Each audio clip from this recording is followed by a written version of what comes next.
Gusto mo ba ng V-shaped face or hugis bigas na mukha?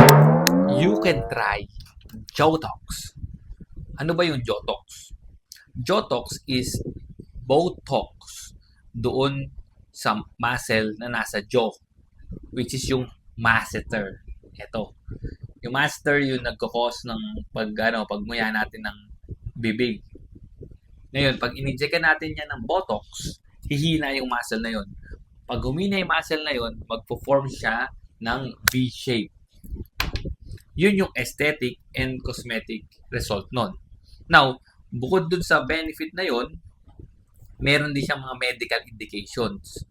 Ito yung pag naglalak yung jaw, pag nagtiteeth grinding, or kapag nagbubruxism, or yung paggabi, unconsciously, subconsciously, yung isang pasyente, ginagano niya na ganun yung ngipin niya.